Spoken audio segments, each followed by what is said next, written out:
Warm welcome to you guys and gals, ladies and gentlemen, boys and girls, wherever you are in the world. The best is yet to come. It certainly is. Welcome to our Sunday gathering today. We're so happy you are here. In just a moment, I'll introduce to you our cast of characters today, our friends, our community members that will help me deliver our Sunday gathering. We have been around now. We're almost into our fifth year. It's very exciting. Each Sunday, we do our very best to bring you inspiration, smiles, joy, and that real knowing, that connection that our life is for a purpose and that our loved ones haven't died. They are still around.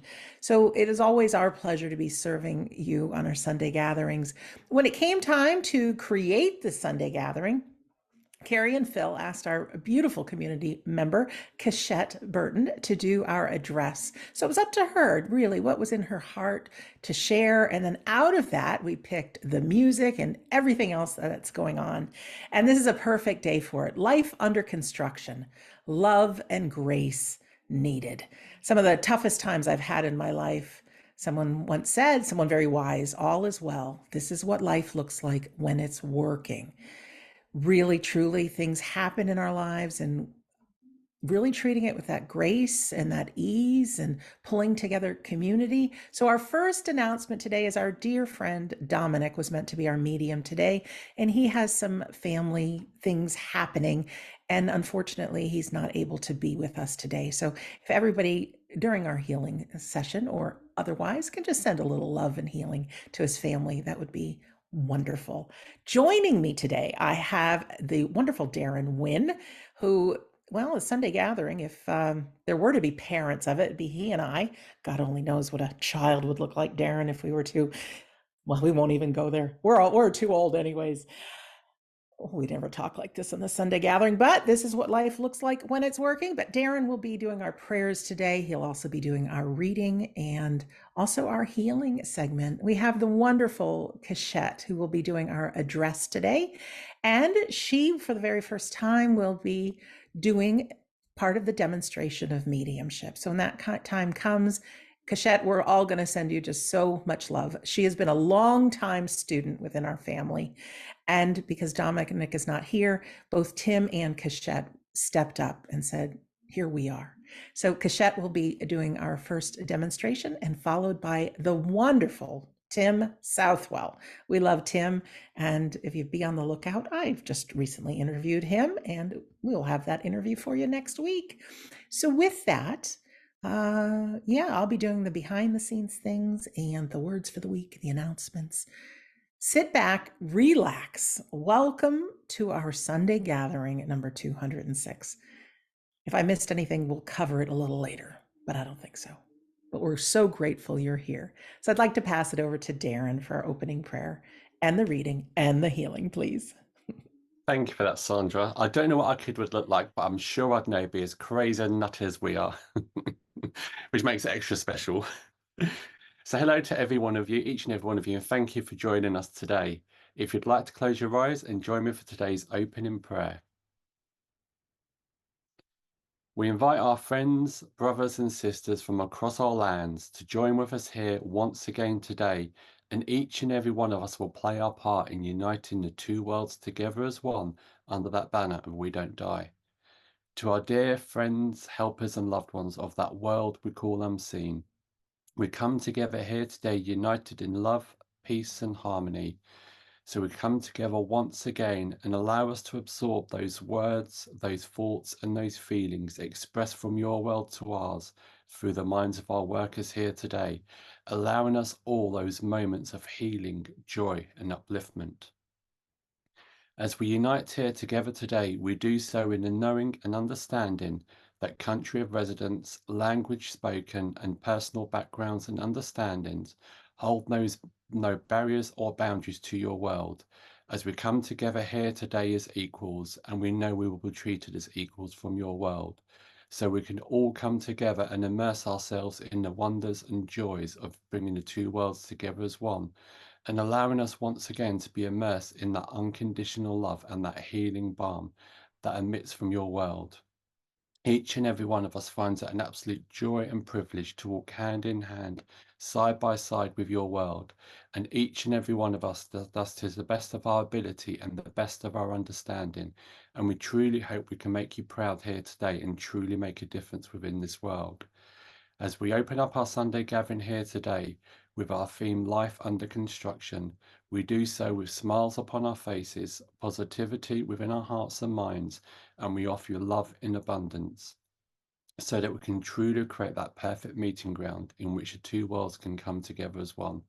And we ask, as always, that healing light continues to shine out to all four corners of our world to bring that happiness, that joy, and that love to all those hearts and minds that may be in need on this day. So, without further ado, my friends, we welcome you here today. Amen.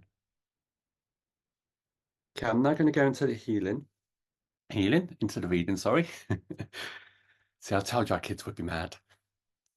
The Brooklyn Bridge is one of the oldest suspension bridges in the United States. It connects the New York City boroughs of Manhattan and Brooklyn by spanning the East River. It was the longest suspension bridge in the world from its opening until 1903, and the first ever steel-wired suspension bridge, originally referred to as the New York and Brooklyn Bridge. It was dubbed the Brooklyn Bridge in a letter to the editor of the Brooklyn Daily Eagle and formally so named by the city government in 1915. Since its opening, it has become an iconic part of the New York skyline, and it was designated a National Historic Landmark in 1964. It all started with a wild, crazy, strange-looking, strictly speaking, prima facie mad idea, dream of a creative engineer named John Roebling, who was inspired by an idea to build a spectacular bridge connecting New York with the Long Island. However, bridge building experts throughout the world thought that this was an impossible feat and told Roebling to forget the idea. It just could not be done. It was not practical. It had never been done before. In a sense, John Roebling heard all of those age-old criticisms that many of us frequently encounter in our life and or our career when we try to accomplish something different that appears to be challenging to others. But Roebling could not ignore the vision he had in his mind of this bridge.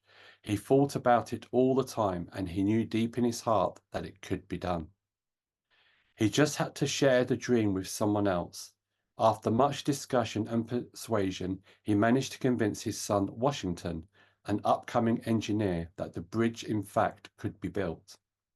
Working together for the first time, this homely team of father and son developed concepts of how it could be accomplished and how the obstacles could be overcome, with great excitement and inspiration and the headlines of a wild challenge before them. They hired their crew and began to build their dream bridge. Construction began on the 3rd of January 1870. The project started well, but when it was only a few months underway, a tragic accident on the site appeared to have shattered the dream. John Roebling's foot slipped into a group of pylons from the shake of an incoming ferry. This badly crushed his toes, causing those toes to be amputated, leaving him incapacitated. He later died of an infection related to his injury and leaving his son Washington Roebling in charge of the bridge. The actual construction started under the younger Roebling. Not long after taking charge of the bridge, Washington Roebling suffered a paralyzing injury as well, the result of decompression sickness. This condition plagued many of the underwater workers in different capacities, as the condition was relatively unknown at the time, and in fact was first called Kazan disease by the project physician Dr. Andrew Smith. So Washington was left with a certain amount of brain damage, which resulted in him not being able to walk or talk or even move. That's it, the critics were only waiting for such a thing to happen. They all started. We told them so. Crazy men and their crazy dreams. It's foolish to chase wild visions. Everyone had a negative comment to make and felt that the project should be scrapped, since the Roeblings were the only ones who knew how the bridge could be built. In spite of his handicap situation, Washington was never discouraged and still had a burning desire to complete the bridge, and his mind was still as sharp as ever. He tried to inspire and pass on his enthusiasm to some of his friends, but they too were daunted by the task. This happens to most of us. We must understand that success has many fathers, while failure is an orphan. In such situation, you must remember there are always two hands ready to help you, and those are your own hands. So a strong belief in own alma matter helps a lot in keeping you focused, not allowing you to lose your sight, and thereby coping with adverse situations. And believe me, friends, whenever one door is closed, you can expect the other one being opened up for you.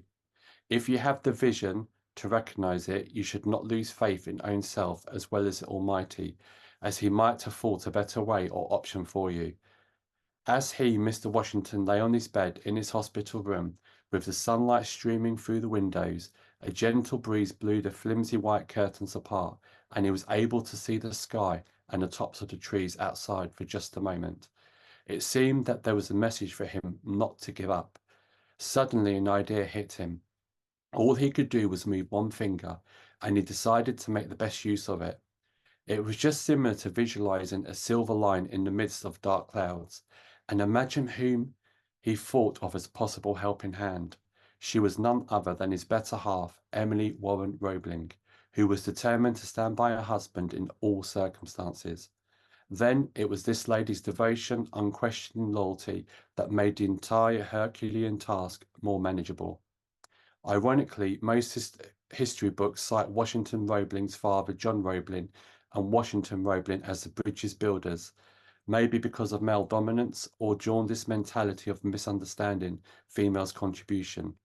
In reality, with both men out of commission, the woman of the home, the wife of Washington, Emily Warren Roebuck, was at the helm of affairs.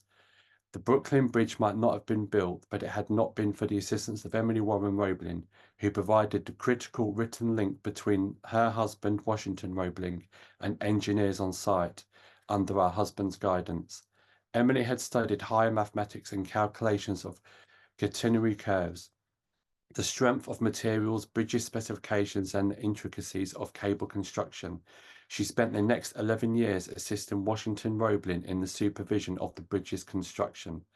This may be the reason why I strongly advocate the anonymous quote that if man is the head of the family, woman is the neck of the family that moves the head and on which the head rests.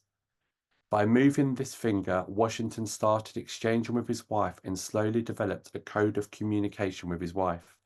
He touched his wife's arm with that finger, indicating to her that he wanted her to call the engineers again.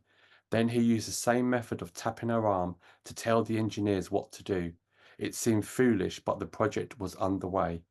For 13 years, Washington tapped out his instructions with his finger on his wife's arm until the bridge was finally completed. The Brooklyn Bridge was opened for use on the 24th of May, 1883, and the names of John Roebling, Washington Roebling, and Emmy Warren Roebling are inscribed on the structure as its builders. And today, the spectacular Brooklyn Bridge stands in all its glory as a tribute to the triumph of one man's indomitable spirit and his determination not to be defeated by circumstances. And it's also a tribute to the engineers and their teamwork and to their faith in a man who was considered mad by half the world. It stands too as a tangible monument to the love and devotion of his wife, who for 13 long years patiently decoded the messages of her husband and told the engineers what to do. Perhaps this is one of the best examples of a never say die attitude that overcomes a terrible physical handicap and achieves an impossible goal. Often, when we face obstacles in our day to day life, our hurdles seem very small in comparison to what many others have to face. The Brooklyn Bridge shows us that dreams that seem impossible can be realized with determination and persistence, no matter what the odds are. Even the most distant dream can be realized with determination and persistence. So continue to believe in your own self. I've got another little short reading I wanted to share with you. I think I've shared it before on the Sunday gathering, but I thought it fitted in perfectly with our theme today. An elderly carpenter was ready to retire. He told his employer contractor of his plans to leave the house building business and live a more leisurely life with his wife, enjoying his extended family. He would miss the paycheck, but he needed to retire. They could get by. The contractor was sorry to see his good worker go and asked if he could build just one more house as a personal favour. The carpenter said yes, but in time it was easy to see that his heart was not in his work. He resorted to shoddy workmanship and used inferior materials. It was an unfortunate way to end his career. When the carpenter finished his work and the builder came to inspect the house, the contractor handed the front door key to the carpenter. "This is your house," he said. "It's my gift to you." What a shock, what a shame. If only he had knew he was building his own house, he would have done it all so differently. Now he had to live in the home he had built none too well.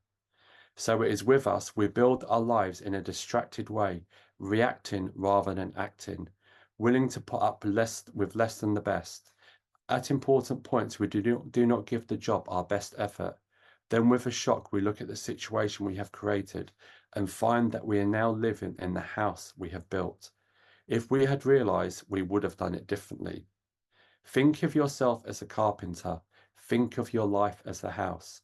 Each day you hammer a nail, place a board, or erect on a wall, build wisely. It is the only life you will ever build.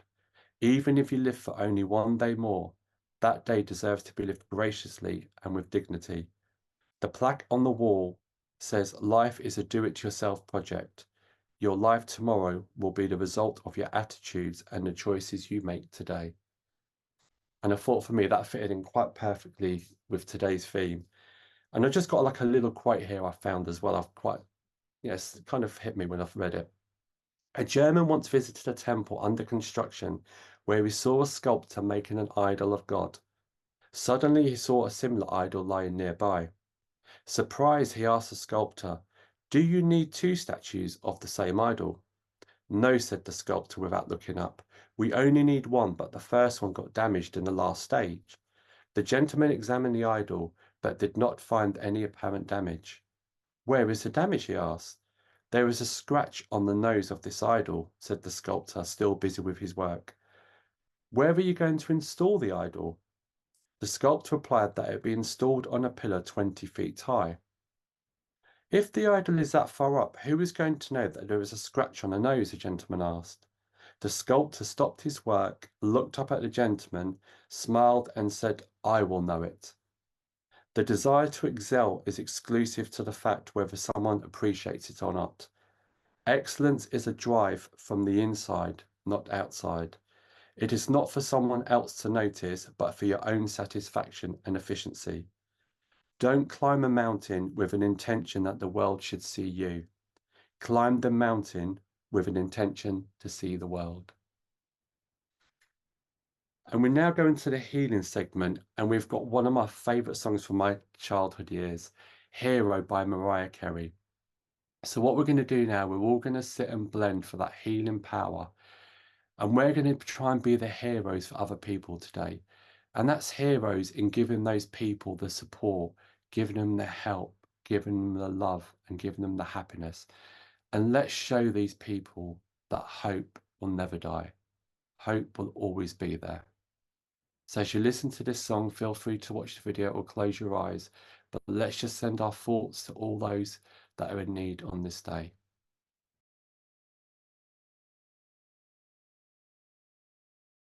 Wow, that was amazing, Darren. Thank you for your prayer. Thank you for your stories. Thank you for the love that you have shared with us today. I love that song. And I'm so excited to be here with you guys. And I'm so blessed and honored to share this day with you guys. There's a hero inside of all of us, consisting of strength, hope, grace, and love. And I'm sure you can all agree with me that life is always under construction, self is always under construction. And with that, I want you to take a moment and think of what grace means to you, because grace has many meanings. Today, we're going to focus on grace as courteous goodwill. Giving grace, receiving grace, and creating self grace are all very important. Everyone has different circumstances in which grace and love are needed. We never know what others are going through, or we may not share what we're going through. And I want to remind you, grace is free. It shouldn't be based on being deserving. See, everyone's level of pain, grief, or breakdown is different. It's important not to compare these things to what we think is deserving of grace. Job changes, divorce, parenting, grandparenting, death, moving to a new place, being the caregiver of someone, career shift, marriage, health issues, or simply a new phase or chapter in life. There's so many categories that require grace and love. I'm going to share a story with you. Last November, I had an interaction that I'll never forget. I'm a production makeup artist, so I work on commercials, TV shows, and other things. While I was working with some doctors filming about a new drug, a woman in her late 60s entered my makeup room and asked if I could help her.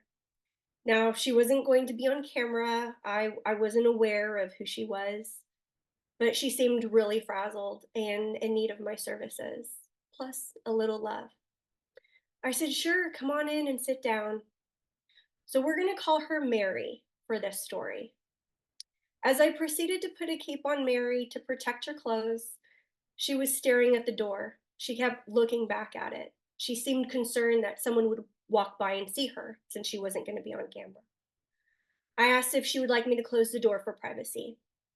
Mary breathed a sigh of relief and said, yes, please.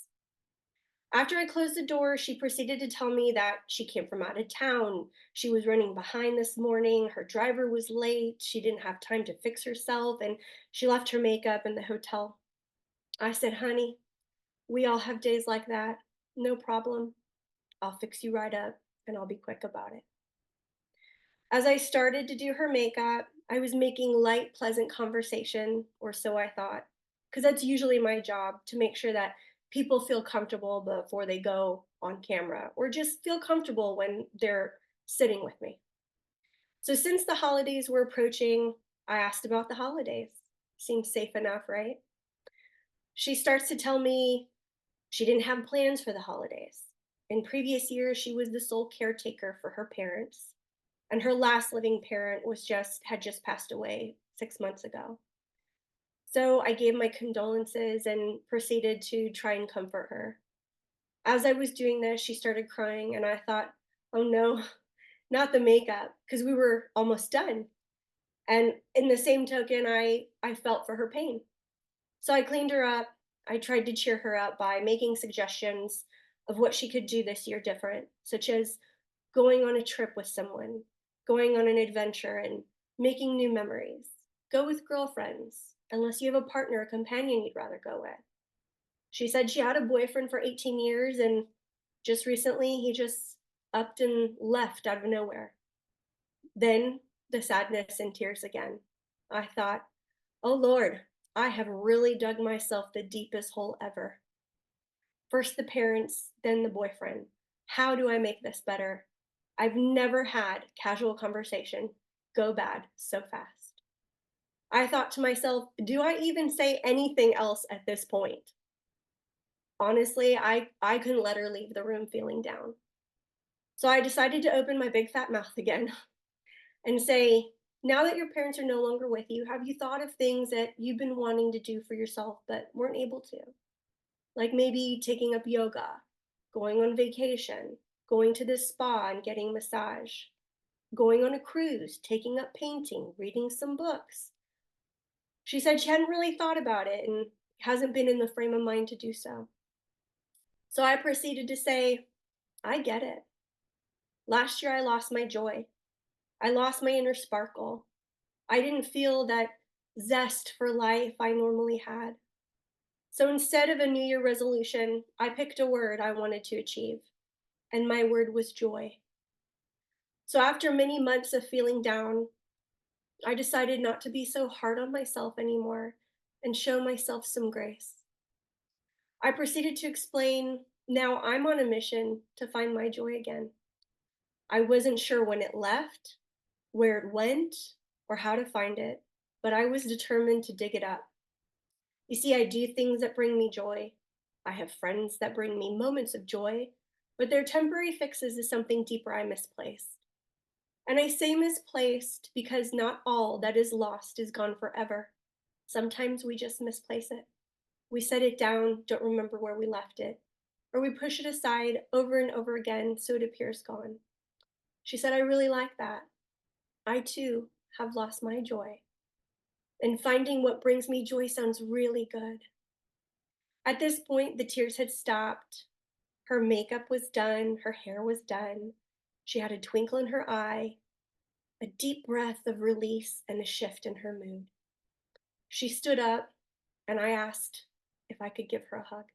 She said, yes, I would like that. I gave her a tight hug, and I told Mary of how she blessed her parents with so much love that now it was time to be a blessing to herself. Giving herself grace and love was now a priority after giving so much grace and love to her parents. She then said, thank you so much. You're the best thing that happened to me today. No, you're the best thing that has happened to me all week. Then she left the room. I was shocked and grateful I didn't scar her from my big fat mouth. Immediately after she left the room, the producer of the show, who's also a very good friend of mine of 18 years, asked if Mary had asked if I could do her makeup. I said, yes, she did. And I expressed what a sweet, kind, and gentle woman Mary was. And my friend's face looked shocked, like the color left her face. My friend then told me how rude and curt and standoffish Mary had been to everyone, including herself. My friend said Mary never looked her in the eye or addressed her by name. And my friend's the most patient, non-judgmental person I've ever met in my life. So I was blown away when she said these things about Mary. I thought, wow, that's a completely different person than I had experienced.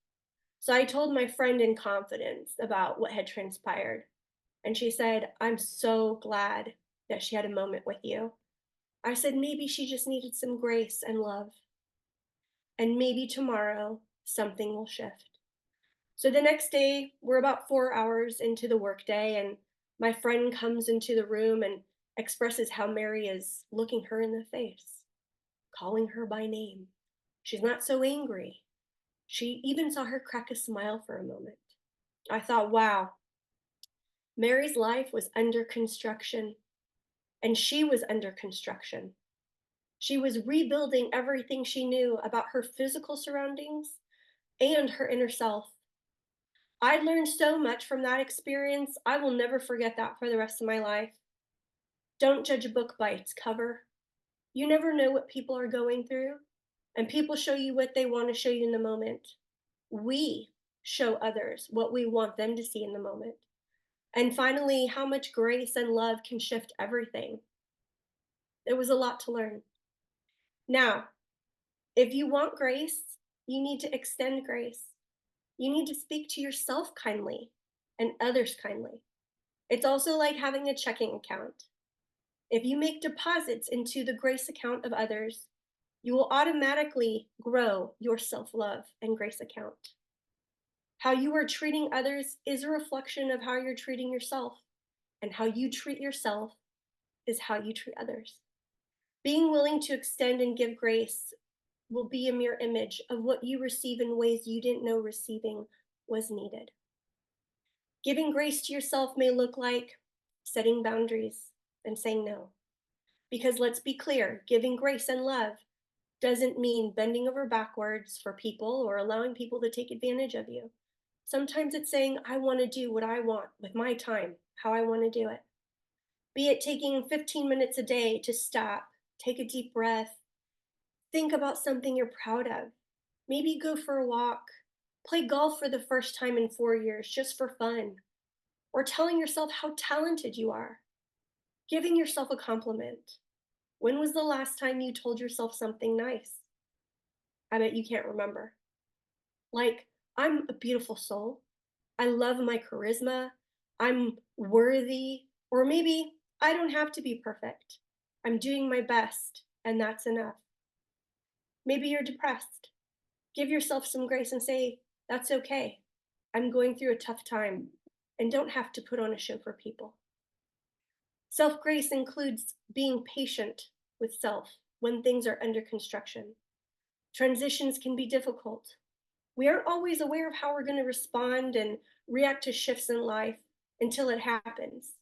In those moments, it's so important to be gentle on ourselves and give ourselves grace and love to sit with it, reflect on it, decide how to flow with it.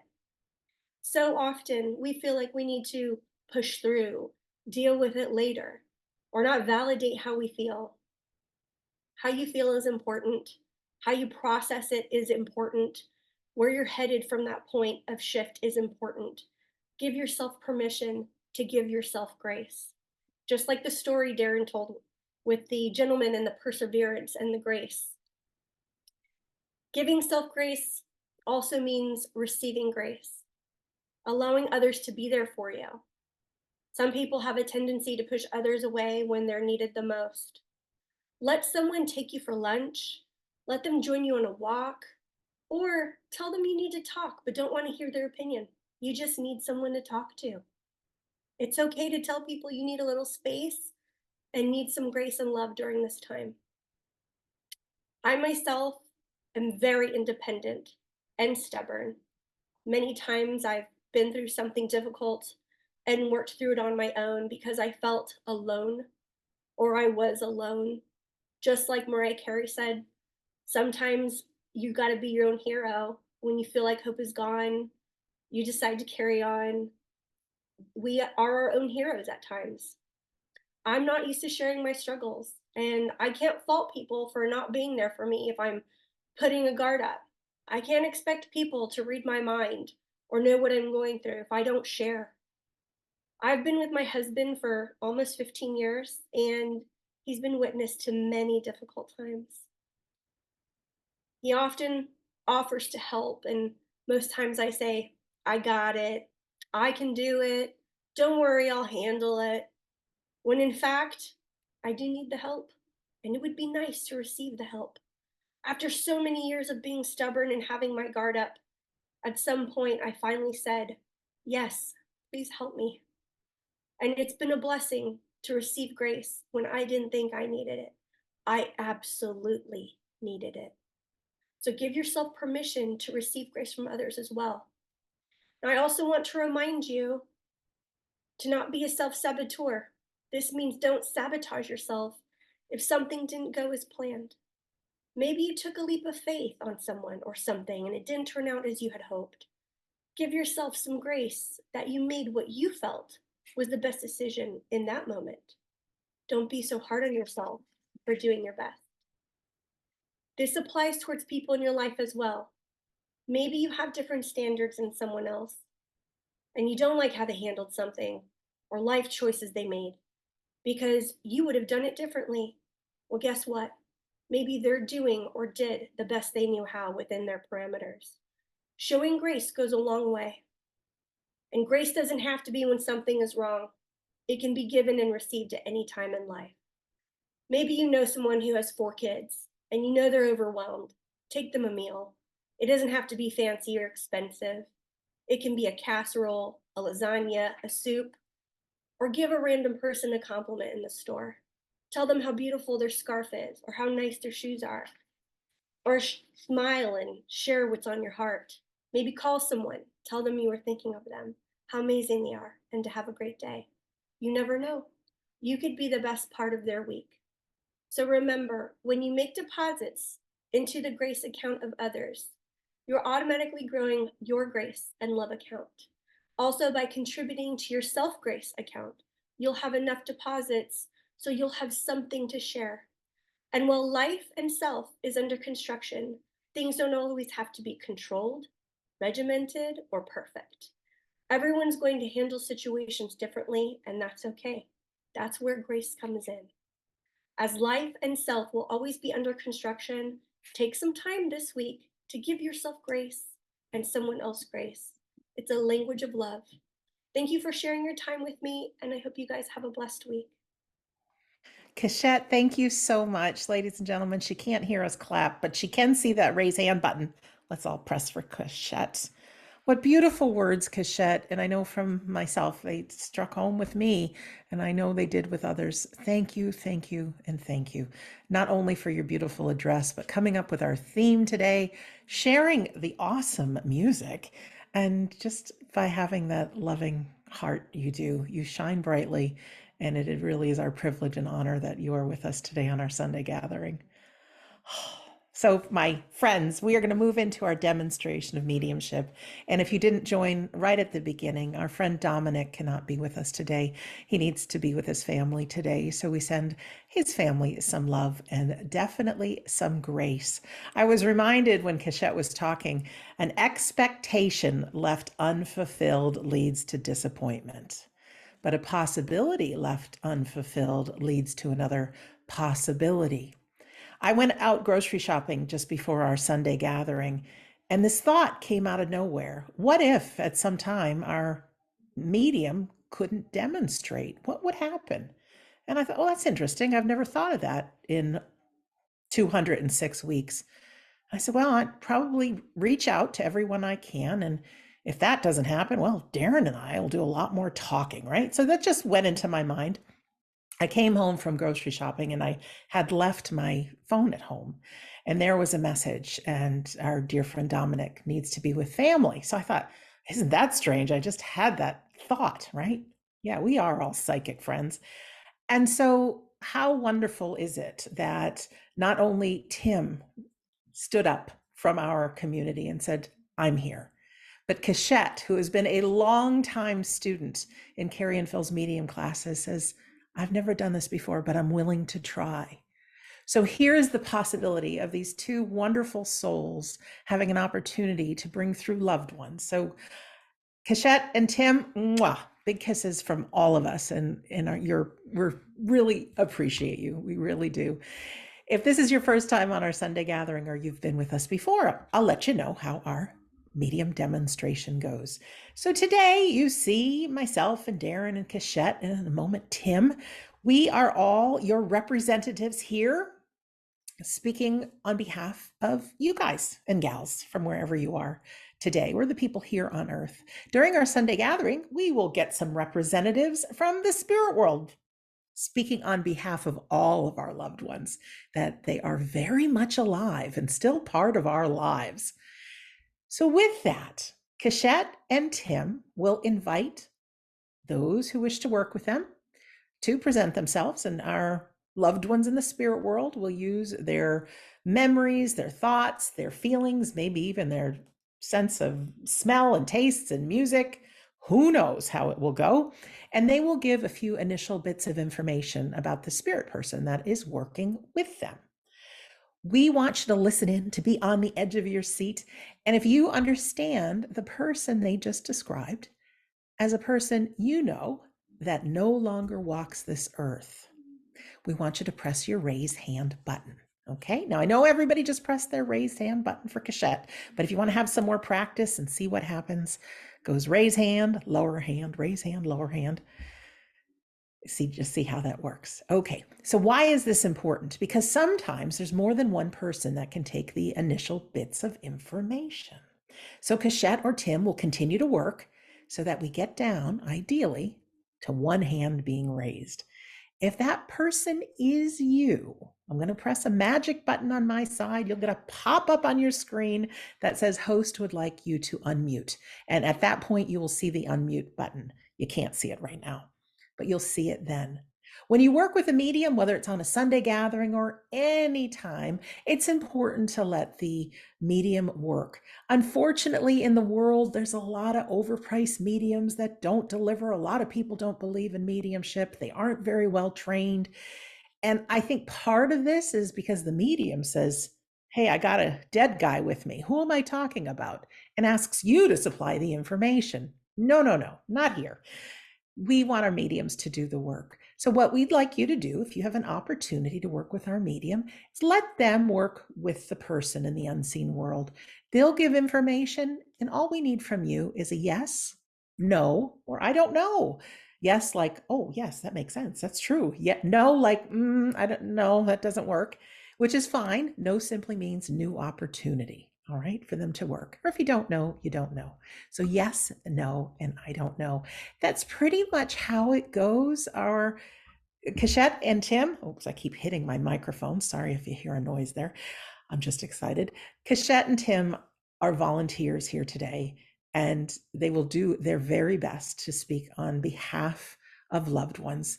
And as we are talking about grace, I know that each one of us on the Sunday gathering says, please, can my person come through today? Instead of doing that, what if we say, the person that needs it the most, let their loved ones be here and so they hear from them? And here's the interesting thing. You know how Cachette said a lot of stuff? She did. And I'm sure it resonated with each and every one of us. We have over 150 people here with us today, and we will have many, many more who watch the replay. Well, those in the spirit world know that they have a big audience. So don't be surprised if there's a bit of information there or something that you can pull towards you that you need a little bit of today. Again, those who speak to us from the spirit world, they're here for all of us, letting us know that all of our loved ones are here. We always like to play a feel-good piece of music before our demonstration. Today is no different. Cachette has picked the song by Jesse Glynn. It's called Don't Be So Hard on Yourself. Isn't that true? Okay, so we're going to play that. If you want to just close your eyes or watch the music video, but just feel that love from the unseen world. We all have friends and family members that we cannot see, whether they're alive or whether they have passed, but invite them into this room, have them in close, dance to the music, feel good, raise that energy, and then we will be back with Cachette when we come back from our song. Here we go.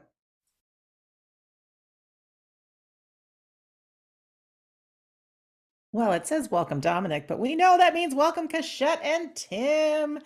Everyone, let's send Cachette lots of love for her very first time on the Sunday gathering, the very first time doing mediumship here. Cachette, you just need to unmute yourself, my friend, and let's go for it. Wonderful. Thank you guys so much for the love. And again, allowing me to be here today with you. It is truly an honor to be here with my spirit family. So, as I connect with spirit, I feel like I know I have a lady here. I know it's a grandmother. And I'm just going to quickly remind you all I need is a yes, no, and I don't know. Okay. I don't want you to give away information. So, I know I have a grandmother here. I feel that she would have been into knitting. And I also feel that she's not from the United States. I feel that I'm getting the impression she has a very strong accent of some sort. Okay. I had lowered some hands who had raised them right away. So if that you can take all that information, go ahead and put your raise hand button back up. All right. I just wanted Cachette to finish. Cachette, we have 4 people with their hands raised. Fair. Um, I also feel she would have loved a special kind of hard candy, whether it be cinnamon or caramel. Okay, I actually also feel sometimes the candy would get caught on her dentures. So I know that she had dentures. And I know sometimes the candy would get caught on dentures. All right, I'm going to lower everybody's hand. So everybody's hand is down. If you can take all that information, including the candy getting stuck on the old dentures, go ahead and press your raise hand button again.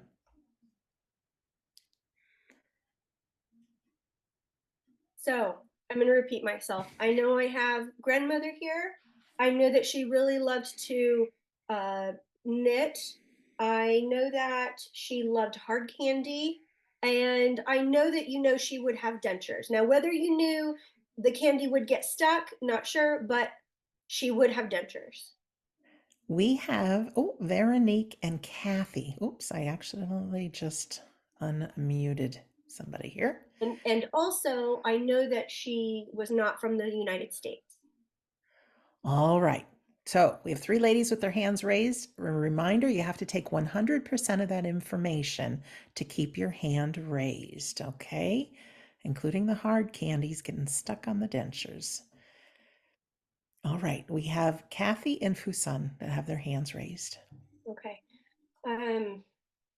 I feel that there was location distance between you and grandma. So I do feel for a certain amount of time there was relationship. You did get to spend a lot of time with her when you were younger. I feel that most of your memories would have been built at a younger age. I do feel like there was an issue in distance that caused a distance in the relationship as well. Thank you very much. All right, Kathy and Fusan, you can still take that information. Yeah, Spirit's making me work today. that's right. Okay. Okay. I also feel she would have had a good sense of humor. I feel that she didn't mind speaking her mind. I feel that she also would say things that might shock you. Like she'd say something and you'd be like, Grandma, like couldn't believe that would come out of her mouth. So I knew that she was very blunt, very forward, said things that shocked people sometimes. You still have two hands up. Kathy has Okay. been with us the longest with her hand raised. Okay. Do you wish to talk to I either can one? work with Kathy. Yeah, yeah. Okay, Kathy, and can I work with? Kathy's coming first. Fusan, you just keep listening in. Kathy, if you press your unmute button, please. Hi, Kathy. Hi, hello everyone. Thank you so much for You're welcome. for letting me come through. Absolutely, absolutely. Okay, so let's see where Grandma is going to take me with this one. Okay, so I do feel that I could be with Kathy. I feel that you. I feel that Grandma would have treated you like you were her little doll. So I know that I know that when you were younger, I feel that you would be dressed in lots of beautiful frilly dresses. And I feel that grandma would have bought you some dresses at times. And I just feel like she loved seeing you being girly, being dressy. Does that make sense to you? You know, you had everything right until you said the dresses. I don't remember dresses, but Okay. But um that you were her doll. well, you know, it's interesting. With everything you said, you were saying one grandmother, and then as soon as you said doll, you made me think of the other grandmother. That's okay. That's okay. Let's just stick with it. So, I feel also that grandmother would have had a nickname for you in her language. Um, I also I feel like I want to touch your face. I feel like I just want to touch you. I want to touch your face. I want to this. I want to pinch your cheeks, Oh which is my goodness. so funny because I've never had that happen before. But yeah, I want to pinch your cheeks. I just think you're the cutest thing. Does that make sense She to you? did that so much it hurt. Okay, I was gonna say because I just feel like they're getting like yes, they get hurt. They were getting so rosy, and it was endearing, but sometimes she just didn't know how hard she was doing it. She was a So strong woman. Yeah. yeah, um, I I also feel that you would remember, uh, you would have memories of Grandma wearing um calf high or knee high stockings under her skirts. I don't recall that. Okay. Um, doesn't matter. Let me see what else grandma wants to share. Okay, so I do know that most of your memories were when you were younger, and I do feel that there was a move that created a distance between you guys. Can you confirm? Yes, no? Yes. Okay. I feel like this was really hard on her because um I'm it's so interesting. I want to say again, referring back to doll. I know this isn't the word for doll, but like my little babushka. Like I feel like her heart broke when she couldn't see you anymore because she's she's making me feel like possibly you were the first grandchild or only grandchild in her life at that time.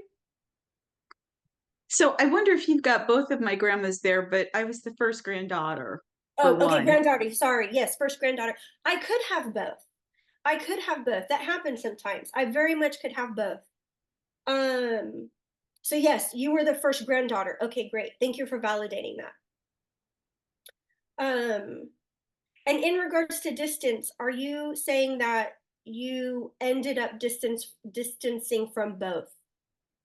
Yes, I'm in the middle Atlantic area of the United States, and they both ended up in New England. Okay. Okay. So, let me see. I just if it's both of them, um I know that there was a sadness. I know that they wanted to continue the relationship with you. Um I know that they're just really wanting to send you love right now. And that is mainly what I'm feeling from that, sending love. I also want to mention I do feel like I'm becoming aware of a book of recipes that one of them had. I feel that you would be aware of written recipes of food. Okay, now I'm wondering if you've got my mother there too, because I'm just reorganizing her bookcase, It and could be she's got probably 100. Well, recipe. I'm exaggerating. She's got so many recipe books, and I'm finding binders of her handwritten recipes. Yes, handwritten recipes. And with that being said, listen, sometimes the people on the other side, our loved ones, love to show up and rally for us. And they will come through back to back just to let you know that they are here supporting you and that they know what you've been doing lately. For instance, the recipe. So that's validation that they are watching over you, they're giving you support. I'm going to go back to the recipes because I also feel that you haven't made anything from those written recipes, but you, while sorting through them, contemplated giving it a go. Yes. Okay. So again, validation that they are aware that you've been rummaging through old memories and know that in that moment they are with you, giving you love as well. I'm going to check in with these beautiful, strong women. Okay. And let me say they are strong because for three of them to come in like that, they have determination and strength.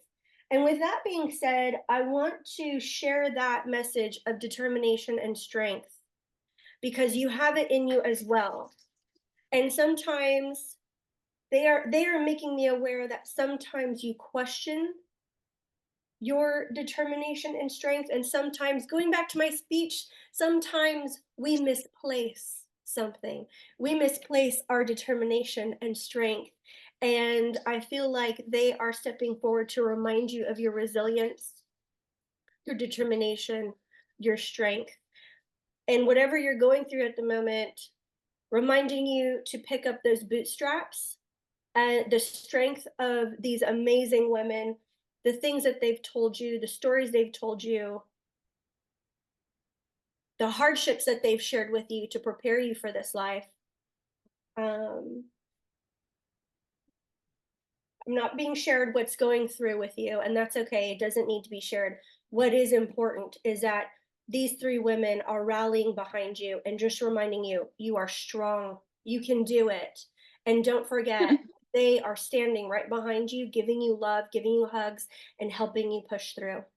So, with that being said, I'm going to leave their love with you. And I just want to thank you for giving me this opportunity. Thank you. Thank you so very much. Thank you. You're welcome. Kishette, thank you very much. You've made history today, being on our Sunday gathering in so many ways. And thank you for your kind and loving heart. And ladies and gentlemen, you see what I mean about pulling that towards you? Wonderful advice from the grandmothers. All right, Kishette, Thank you. Thank you. And we are welcoming back our dear friend, Tim. Tim, thank you so much for stepping up and also being part of our Sunday gathering today. Oh, you're absolutely welcome, Sandra. It's a pleasure to be here. I was just thinking just over an hour ago, I was looking through trying to find the ham that was on sale. And then who would have figured out what would have been going on for, so you never know, like spirit moves in mysterious ways, right? Yeah. Right. Yeah. And although either way, I would have been listening for sure because there's always something, and the timing is interesting too. So Darren taking information about the mountain, absolutely. And Cachette, I've had that same question and saying I am bringing back the joy. That has happened as well, so I can totally relate to everything that's been mentioned and goes on. So as and thank you, Sandra, for allowing me to be here again. And as I'm tuning in a little bit more into the spirit world here, I do feel I have Mum who's stepping forward, and I know Easter would have been a big day for her. I know that she was one who didn't dress extravagantly, but on Easter out came the pearls, and I feel that everything had to be tip top, and I can see her in her blazer as well. Let's see if Mum's got something else that she wants to. Oh, Mum loved her Easter eggs, and she would steal a little bit of the chocolate from the kids' eggs. She wouldn't have one on her own. She would just take a little bit of that egg. So, Sandra, if we can maybe send that out and see if that resonates with someone.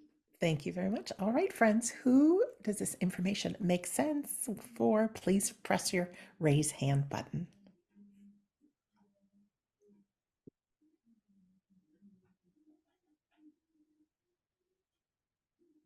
People are thinking. I can feel it from here. No hands up just yet, Tim. No hands yet. Okay. Um, well, I still feel it's very strongly it is Mum, and I do feel that her personality was one in which she was an extravagant dresser, but the pearls came out on special occasions. Easter was big. I'm reiterating it, getting a feel into it because I know Easter was also a visit on Sunday as well, Sunday church. We do have Lisa with her hand raised. Hi, Lisa. Hi, Sandra. Hi, Tim. Hi, Lisa. You can take all of that information. Yes, I can. Okay, excellent. So just like with Cachette, yes, no, I don't know, that would be perfect. Because I know Mum comes in with a lot of love, and I know that Mum was interactive with the kids, but a bit at a distance. Do you understand? Yes, Because I feel that she liked to keep. She didn't wear her emotions on her sleeve. She was always there interacting with the kids, but she didn't necessarily express "I love yous." definitely. Yeah. However, you could tell that because I do want to go back to Easter, and it's that Easter egg because she's really on about the hollow chocolate Easter egg. There'd be memories of that as a child, Yes, and I feel too with Mum, she would have gone through at least a part of the time when you were young, the ritual of Easter Bunny. yes, Yeah, and and she would be very I'm being kind of careful here in my wording because we never know who's else listening, but she'd be careful to point out the tracks from the Easter Bunny, if not the actual tracks, but the fact that the Easter Bunny had been around. yes, Yeah. Um, and it's funny because with her, I feel like she's not so much a chocolate lover, but you must be a chocolate lover. yes, Um, But this is another way that she would show how much her attention, her focus was there too. She would deliberately choose the stuff that she knew would go over well, yes. stuff that you absolutely liked, stuff that actually was your favorite kind. She ate the bunny ears off my bunny. Yeah, no telling tales now. And and you also have a brother as well. Yes, Okay, because I feel that there was a distinction that she would make in between choosing those gifts. Um, And again, she wants to hang around the candy because I feel as if that candy was far more important than clothing gifts. Um, Okay, she's taking me to Christmas. So I feel with the Christmas gifts that she knew everything from size to color to what would work, all of those things. Yes. Okay. And I feel here she's pushing me a little bit more towards your brother in that for him, that's when she would give him, that would be her opportunity to actually dress him up nicely, to have the dress shirt and to have the tie. Most of the time, that's not him, but he managed to get those things around Christmas time. Yes. And I'm also sort of getting the sense too that she wasn't big on giving the toys, all the little commercial things. I'll word it that way. Hers actually, okay, I think I understand this a bit better. She showed her love not by getting the commercial things and not so expressively, but in how she looked after you and how she purchased things for the house. Yes. Yes. I also feel too that she was very adamant that she showed how to look after yourself. She was big on her children being independent. Yes. And that included looking after your own room, but you also had duties in the house. Yes. Yeah, like traditional chores, so to speak. Yes. But with her, I feel that she would check up on you. Yes. Yeah, there was no, that wasn't just a airy-fairy kind of nice little gift or a nice little concept. She actually made sure that things were done the way they were meant to be done. Yes. And she's bringing me a memory of, there's a memory of dropping, I'm not sure if this is her or with you, dropping an important mixing bowl in the kitchen. A kitchen mixing bowl that broke. Not a mixing bowl, not a bowl. Okay, because it feels as if that was something that was in the family. It was important, but it was still just material. Her reaction was not a big upsetting reaction. Her reaction was more understanding. Yes. And I feel that she's bringing these things in just to show again that her style of love, and I feel that she knows you're aware of this, but her style of love was one in which it wasn't in your face. It was one that was subtle. And she's recognizing that you do that too. And and it's she's giving you the impression that you fear sometimes that you don't show your emotions enough. Do you understand? Yes. That you keep a lot of what you're feeling inside. And she's recognizing that, but absolutely from mom, it's almost permission to step forward and to say, express yourself as much as you want to. There's no harm either way. By expressing who you are in the moment, the love will come through, just like hers did in the kitchen there, where that item broke and should have been upsetting, but then she handled it a different way. Yes. So she's saying, don't be afraid to express yourself. What will come as a result of that will be worth it. And thank you, Lisa, and I thank your mom too for coming through. Thank you, Tim. Okay. Thank you, Lisa. Thank you, Tim. And Yeah. keep going. Yeah. I'm just being polite. That's all. Yeah, people are at the door. That's not always the case, but it seems today. Okay. Actually, I'm feeling I have father and uncle in spirit, brothers. And I know father was the one who there'd be memories of father pulling you in a wagon, but there's also memories of him being there while you're learning to ride the bike with the little wheels on the side. That stands out more so than when you were on the two wheels. Um, it seems independence is a theme a bit today. I feel like dad was really adamant that you became a strong, independent woman. So we'll see if anyone can take that information. Thank you, Tim. All right, friends, who can understand that information? Go ahead and press your raise hand button. Tim, we have Emily with her hand raised. Emily, if you can press the unmute button. Hi, Emily.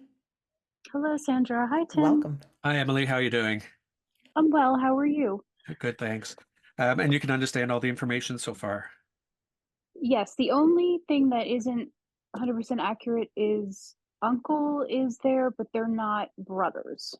Okay. It's Okay. So we'll hold that for a in-law. second because I know Dad's standing, or Dad's not literally, but I know that Dad is here.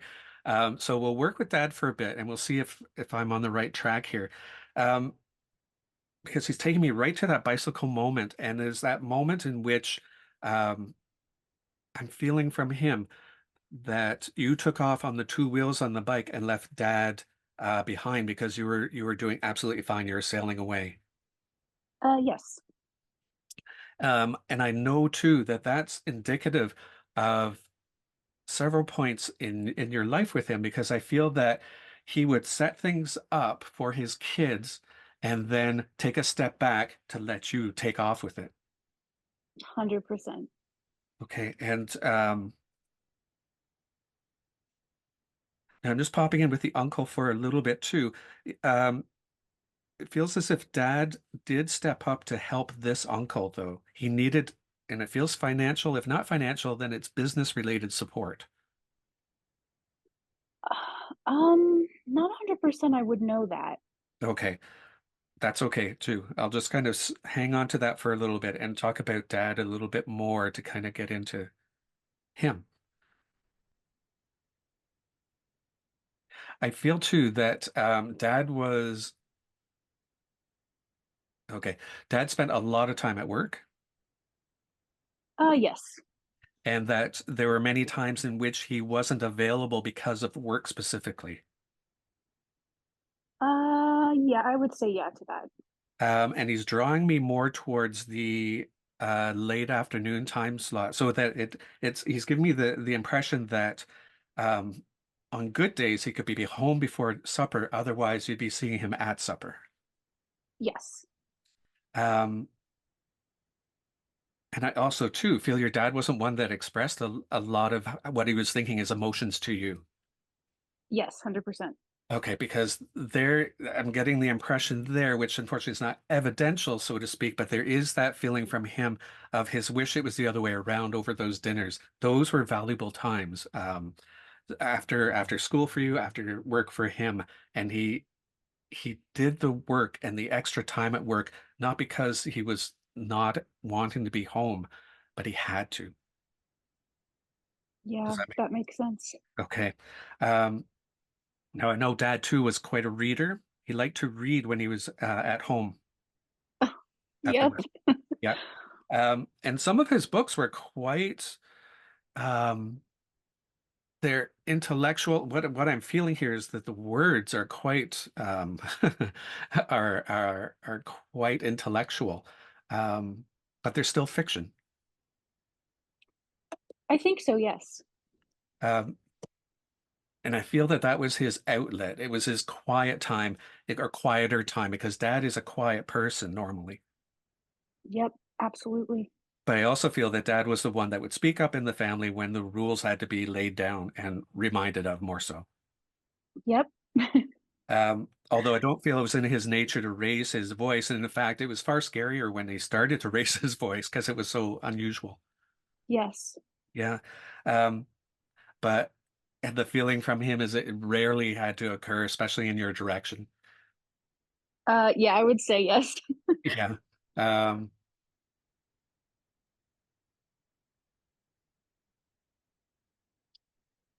I'm also with Dad and his weekends. Um,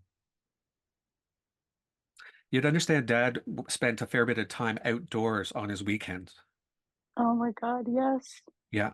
Um, and there are times with the family, and I feel like that could be camping, but there are times in which he was doing his own thing. Yes. Yeah. That was his recharging, I feel. Um, there's a sense of your dad being a little overwhelmed by a lot of people around him, so that he preferred to be in solitary more so. Yes, I think so. Um, Now, as I go to family gatherings, there he kind of shoots me there for a bit. He's letting me know that he could partake as much as anyone else, especially within his side of the family. He was able to speak up quite a bit. Um, Yes. Yeah, and when it was the other side of the family, he took a little bit more of a back seat. Yes. Now I'm pointed back towards the uncle again. This was an uncle that he got along with well. Yes. The uncle in spirit. Okay. Yes. And that was an uncle who would be almost like a brother because they shared a lot of things they loved to do together. Um, Feel free to I'm know. not. I'm not sure that they. I'm not sure about that. They're that close, but there's a compatibility there that was a little bit more so than the rest of the in-laws. I can see that. Yes. Okay. Um, so Dad's letting me know that it's a very busy time for yourself. I'm not sure if you can understand that, and that you feel quite he's saying it's almost like you're having to devote a whole lot of time to work or career or at least gaining finances, a little less than time to yourself. Absolutely. Yes. And he's bringing that forward in that he had to adapt as well. There were certain things that have to be done for the sake of that duty, but also there are times where family matters, and spending that time with family is a really important thing. He had a lot of love he feels he couldn't express at the time, um, and he wants to be sure that you're aware of that, that it was always there, and that support, that independence he created was so that you could be strong even when he wasn't around. I totally believe that. Yes. Yeah, and what the effort you're putting in now is important, even if you feel it's dragging you a little bit away from family or your own personal time. It is important. You don't need to chastise yourself over it. It is what needs to happen in this moment. And there will be other moments in which you can relax and enjoy living life a little bit more. Amazing. Yeah. So thank you, Emily. And I thank Th- your dad and a little cameo by his brother-in-law. Thank you. You were incredible, Tim. Thank you so much. Thanks. Thank you very much, Tim and Kashette, for being so kind and stepping up as our mediums today. Everybody, press that raise hand button. Let's send them some love, can we? I know I'm feeling it. Absolutely, I am. This is what community does. This is what family does. Truly, truly, truly. I've got some announcements to make, and then I've got two pieces of advice for you for this week. One of them you're going to love. The other one, you're going to say, Sandra, really? Really? You want me to do that? Oh, yes, I do. Yes, I do. Goes right along with what Kashette had to say. First of all, if your loved one didn't come through today, these folks are just here as representatives for all of our loved ones, saying, we're right here with you. And so often we see that they're witnessing what's happening in our life and get some gems that we can take with us for our lives. Keep talking to them. Please do. The last two episodes I have of We Don't Die Radio, one is a psychology professor who never believed in this stuff, and his son passed, and he went looking for answers, and he calls it channeling, but other people call it inspired writing. And he gets into this meditative state, and the words that have come out through his fingers, and he feels the love of his son. What a wonderful thing. And then there's also a mom who, her two boys and her ex-husband went on the very same day due to something horrible that happened. And she has a form of meditation to connect with her boys. Both these people 100% convinced that they're talking to their loved ones. They feel it. That's why I always recommend you take one of our medium classes, because you could start feeling the spirit folks. And I know Kashette and Tim can tell you that when you start having thoughts and feelings and memories that are not your own, and then when you verbalize them, the other person says, yeah, I can understand that. So it's so important, different ways, but your loved ones are right there with you, not just on Sundays, not just if you go see a medium. They are supporting you in your life, and they will be there for that moment. You'll be reunited again, but not too soon. So coming up this week, tomorrow, we start class number 1 with Scott, Trance in the Altered States, a beautiful opportunity to just slow down and blend with the love from the unseen world. You don't have to want to be a trance medium. It's about really slowing down that mind and creating that gentle blending. We're always so busy on our technology and multitasking that we need to be in that present moment for the communication. And of course, on Fridays, we have In the Arms of Eternity, which is an opportunity to see him demonstrate trance mediumship. ask questions to a friend in the unseen world, and also sit for healing. He and Darren are on the road pretty soon. In April, they will be in New Orleans, Louisiana, Plymouth, Massachusetts. I know in June, Scott will be at the Barbanel Center in England, July in Brighton, England, in the Netherlands in October. And there might be something I missed just there, but they're on the road. Also, Dominic Bogue is going to be with them for most of those times. So that is called Together with Spirit. You can find all of this at wedon'tdie.com, by the way. And before I forget, we do have a few other announcements. Next week, our friends in America, we set our clocks ahead 1 hour. We always start our Sunday gathering at 2 p.m. New York time. So what that means for everybody else in the world that's not in the United States or Canada, you will be tuning into the Sunday gathering 1 hour earlier. You'll get that reminder when you get the reminder from Zoom. But if you could just put a mark on your calendar, if you do not live in the United States or Canada, the next 3 weeks, you'll be signing in 1 hour early to the Sunday gathering. And I know our friends in New Zealand and Australia, you'll keep with that time. And then our friends in Europe, in England, in the UK, you'll go back to your normal times. I'll keep you updated as time goes on. Our friends Carrie and Phil, where are they, you say? Well, where in the world they are? They are in Australia right now. They have a month that they're traveling between Australia and New Zealand, giving classes. They will be back the second week, I think, in April to do our online classes. But right now we have the lovely Nick doing the history of mediumship on Tuesdays. Wow, is that an informative class? It's incredible, really great. And our friends that you know, Mitch and Kath Shirley, are teaching the structure of psychic readings and the structure of medium readings. You can join our classes at any time, and you'll get the replays right away from whatever it is you missed. So that is at wedon'tdie.com. A shout out to everyone who has donated to make our Sunday gathering possible. We thank you very much. If you ever should want to leave a donation, at wedon'tdie.com, you'll find the Sunday gathering page. You can watch past replays, you can register for upcoming ones, and there's a button there to donate as well. So now you're saying, Sandra, what were those words of advice? The one I wasn't going to like too much. Well, the first thing, and this follows through with what Cachette was saying about grace, and it's being kind to others. People have really rough days. They do. You know that because you're a person yourself. One of the things you can do is you can get people talking about their favorite memories. It is such a good strategy, but don't tell where it came from. Don't tell that that's what you're doing.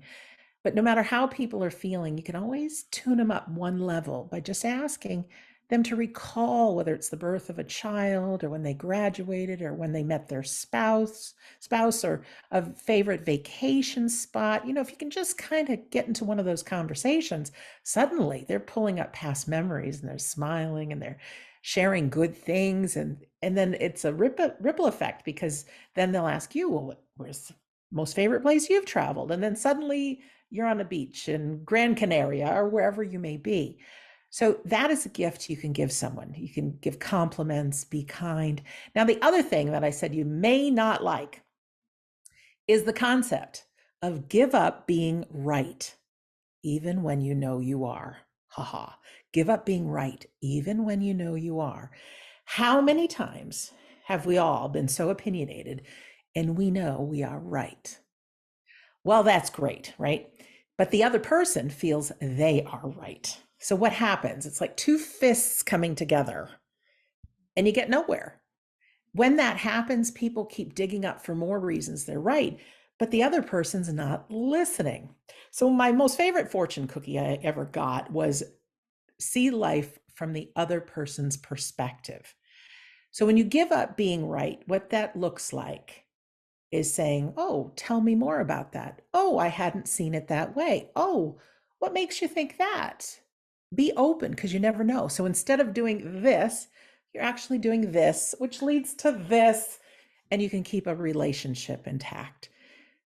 I know, because I'm a human being too, this is very tough to do sometimes, because somebody will say something and you'll really be like, that's crazy. Oh my gosh. But instead, you take a breath, because that relationship is more important than being right. And just maybe let the person share their thought, and then maybe use that strategy of asking them something about their lives that makes them happy, kind of shift the conversation. So hopefully you'll be willing to explore this. And our egos love to be right, and they love to fight about being right. So give ourselves that grace, like Cachette was talking about. We are human. We all have that voice inside. But once we can start recognizing that we have these tools, we can use them as opposed to being used by them. We take the control back. So that's it for my words from the week. Hopefully I didn't offend anybody. But with that, I'm going to turn it over to Darren for a closing prayer. Thank you for those wonderful words, Sandra. You got me thinking about Gran Canaria now. I need to book a holiday. But thank you to all of you for being here with us today. Thank you to Cachette and to Tim. It's been an honor and a privilege to work with all three of you guys. So thank you. If you'd all like to close your eyes and join me for today's closing prayer. To our dear friends, brothers and sisters from across our world, we thank you for coming together here today, and each and every one of you playing your part in the union of the two worlds coming together once again under that banner of We Don't Die for today's Sunday gathering. And to our dear friends, helpers and loved ones of that world we call unseen, we extend thanks and gratitude for being here with us today and allowing us once again to absorb those thoughts, those feelings, and those words of inspiration to leave us joyous, uplifted, and happy. We'd like to thank you once again for allowing us all to come together and being part of this wonderful experience in the union of the two worlds, and allowing us to be immersed once again within that unconditional love and that healing balm. Each and every one of us has deemed it a joy and a privilege to represent your world here today, and we've all done this with the utmost truth and integrity to the best of our ability and the best of our understanding. And we truly hope we've made a difference, not just to your world, but to everyone in this world as well. As we leave this Sunday gathering and allow the sun to set on this day, we go forward to the dawn of a new day. Continuing to walk our own individual pathways and creating our own journeys, understanding that life can truly be a roller coaster and can feel like we're constantly under construction, but we can go forward with a confidence to overcome the lows and those barriers and embrace and immerse those highs and those opportunities. And we can do this with the comfort and knowledge to know that you continue to walk by our side, helping us, guiding us, and inspiring us to truly be the best individuals that we can be. And as we can continue to go forward in our truth that love and life are both eternal. As we leave this Sunday gathering today, we ask once again that that healing light continues to shine to all four corners of our world, helping them with their lives that are under construction, for all those people, those souls, those individuals that are in need on this day, so that we can bring those people those moments of love, joy, and happiness once again. Until we meet again, my friends, Amen. Thank you so much, Darren. And as we go into our closing song, it's another neat one that Cachette has picked for us. It's very fun. But if you listen to the words, it's Paolo Nutini. Nothing's going to bring me down are the lyrics. So often we look for what's wrong in our life instead of looking for what's right. So this character, he's looking for what's right. Here we go.